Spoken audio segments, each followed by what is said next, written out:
श्री राम जय राम राम रामेति रामेति रमे रामे मनोरमे सहस्रनाम तत्तुल्यं राम नाम वरानने सहस्रनाम तत्तुल्यं राम नाम वरानने गोविंद बोलो हरि गोपाल बोलो गोविंद बोलो हरि गोपाल बोलो गोविंद बोलो हरि गोपाल बोलो गोविंद बोलो हरि गोपाल बोलो गोविंद बोलो हरि गोपाल बोलो गोविंद बोलो हरि गोपाल बोलो गोविंद बोलो हरि गोपाल बोलो गोविंद बोलो हरि गोपाल बोलो गोविंद बोलो हरि गोपाल बोलो गोविंद बोलो हरि गोपाल बोलो गोविंद बोलो हरि गोपाल बोलो राधा रमन गोविंद बोलो राधा रमन गोपाल बोलो गोविंद बोलो हरि गोपाल बोलो गोविंद बोलो हरि गोपाल बोलो राधा रमन हरि गोविंद राधा कृष्ण हरि गोविंद राधा रमन हरि गोविंद राधा कृष्ण हरि गोविंद राधा रमन हरि गोविंद राधा कृष्ण हरि गोविंद राधा रमन हरि गोविंद राधा कृष्ण हरि गोविंद राधे राधे राधे राधे राधे राधे राधे राधे राधे राधे राधे राधे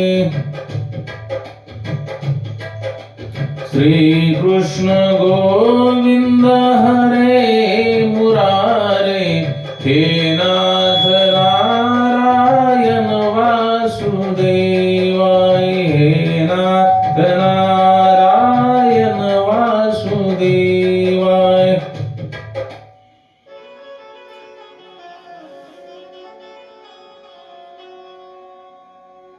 राजा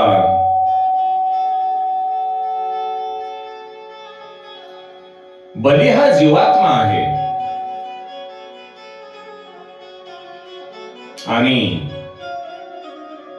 वामन अवतारातील भगवान हे परमात्मा आहेत जो संयमी आहे ब्रह्मचार्य पाळणारा आहे त्याला कोणीही मारू शकत नाही परमात्मा ज्या वेळेला आपल्या अंगणामध्ये येतो आणि 3 पावले पृथ्वी मागतो म्हणजे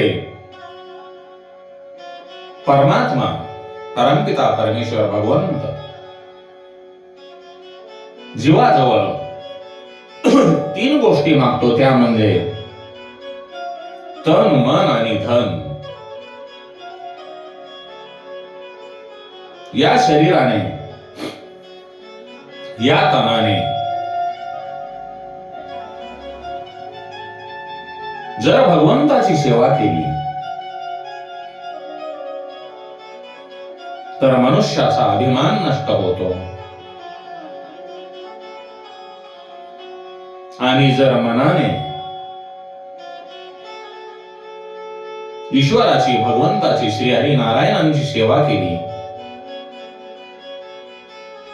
तर त्या मनुष्याचा अभिमान नष्ट होतो, अहंकार नष्ट होतो, त्याच्या शरीरातील मीपणा नष्ट होतो आणि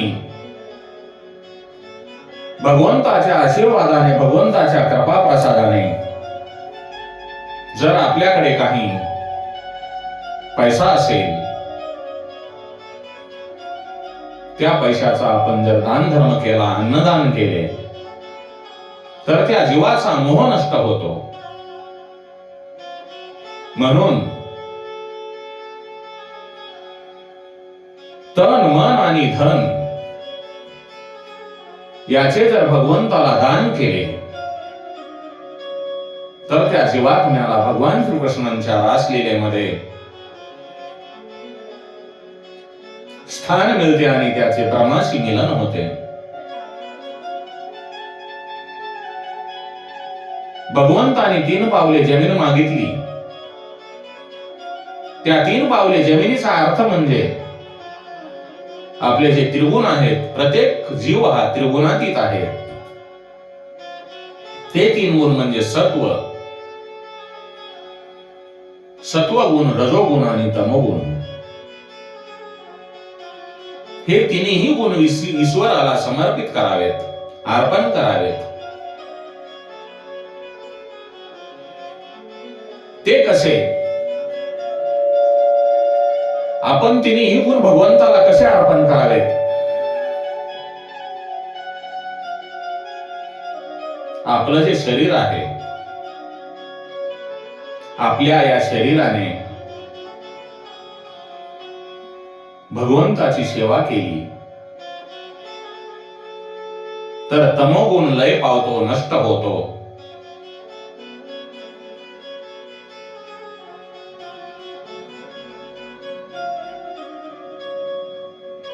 आणि या मनाने आपण जर भगवंताचे चिंतन केले, भगवंताचे नाम संकीर्तन केले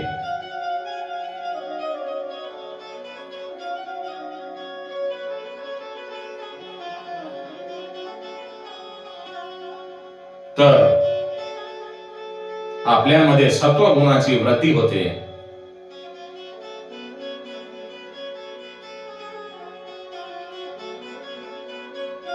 आणि ईश्वराच्या सेवेमध्ये जर आपल्याकडे असलेला पैसा अन्नदानासाठी जे का रंजले गांजले त्यासी म्हणे जो आपुले त्यांच्यासाठी खर्च केला तर रजोगुण कमी होतो. सर्वात महत्वाचे म्हणजे आपले मन भगवंताच्या नाम संकीर्तनाकरिता लावले, भगवंताच्या चरणामध्ये अर्पण केले, भगवंताच्या चरणावर लीन केले तर त्या जीवामध्ये सत्वगुणाची वृद्धी होते आणि तो मनुष्य परमेश्वर स्वरूप होतो, परमेश्वरामध्ये लय पावतो. तेव्हा परमेश्वर त्यांचा द्वारपाल होतो. त्या व्यक्तीकडे, त्या जीवात्म्याकडे परमेश्वर कधीही वाईट गोष्टींचा शिरकाव होऊ देत नाही. त्या वाईट गोष्टीला अडवण्यासाठी भगवंत स्वतः त्याचे द्वारपाल होतात. ज्या वेळेला चतुर्भुज श्रीहरी नारायण बलीच्या द्वारामध्ये द्वारपाल होऊन राहिले ते जेव्हा भगवंताची अर्धांगिनी माता लक्ष्मी यांना नारद मुनीकडून समजते तेव्हा ती एका ब्राह्मणीच्या रूपामध्ये ब्राह्मणीचा वेश धारण करून पाताळामध्ये जाते. जेथे भगवंताचे वास्तव्य असते तेथे लक्ष्मी आपोआपच येते. बलिराजा त्या ब्राह्मणीचे स्वागत करतो. बलिराजाच्या स्वागताने प्रसन्न झालेली ब्राह्मणी रूपातील माता लक्ष्मी त्याला म्हणते, हे बलिराजा, मी तुझी धर्माची बहीण आहे. मला कोणी भाऊ नाही आणि तुला कोणीही बहीण नाही. म्हणून आजपासून मी तुझी धर्म भगिनी झाली आहे आणि तू माझा धर्मबंधू झाला आहेस. त्या ब्राह्मणीचे बोलणे ऐकून बलिराजाला आनंद होतो. तो म्हणतो, तू म्हणतेस ते खरे आहे. मला बहीण नसल्यामुळे हे एकच दुःख मला होते. तुझ्या रूपाने ते माझे दुःख नाहीसे झालेले आहे. आणि ती ब्राह्मणी, लक्ष्मी रूपातील ब्राह्मणी, आपल्या पतीचे भगवान श्री हरी नारायणांचे दर्शन घेऊन तेथेच वास्तव्याला राहत असते. पुढे काही दिवसांनी श्रावण मास सुरू होतो. ब्राह्मणीच्या रूपातील माता लक्ष्मीजी आपल्या धर्मबंधूला म्हणते, या महिन्यातील पौर्णिमेला बहीण भावाला राखी बांधते, तशी मीही तुला आज राखी बांधणार. पौर्णिमेच्या दिवशी बलिराजाला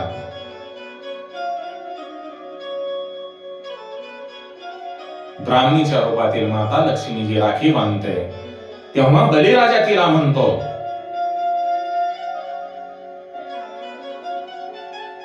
हे बहीण, हे भगिनी,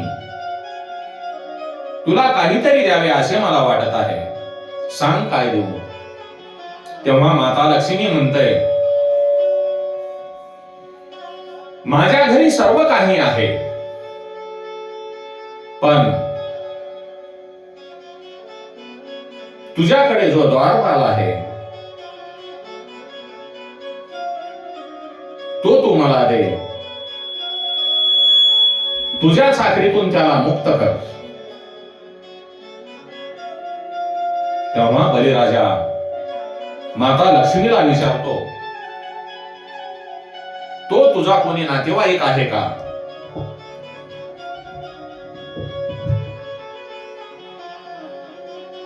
तेव्हा माता लक्ष्मी त्याला उत्तर देते,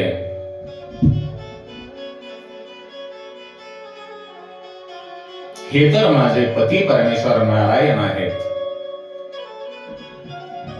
त्या श्रावण पौर्णिमेपासून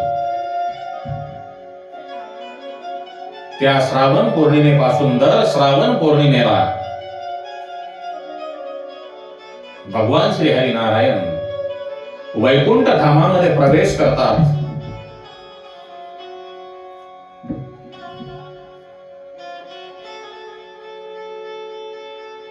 दान घेऊन भगवान श्री हरी नारायणांनी दान घेऊन बंधनात पडलेल्या प्रभूंना माता लक्ष्मींनी कशा प्रकारे सोडवले. कारण दान स्वीकारल्यामुळे परमेश्वर राजा बलीच्या ऋणामध्ये पडलेले होते आणि त्यांना द्वारपाल व्हावे लागले होते. म्हणून बाबांनो, दान घेणे ही मोठी जबाबदारी आहे आणि जबाबदारी घेण्याची पात्रता असेल तरच दान घ्यावे. वामन चरित्राची ही जी कथा आहे ती परम पवित्र आहे.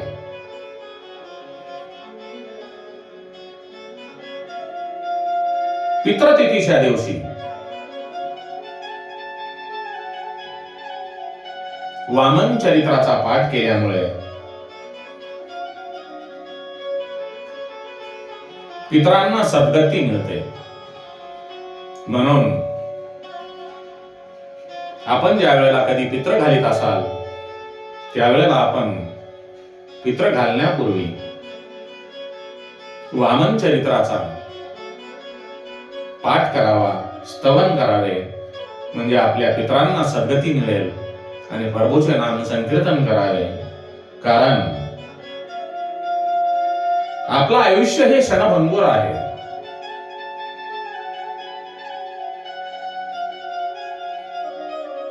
तन मन आणि धनाने भगवंताची सेवा करावी.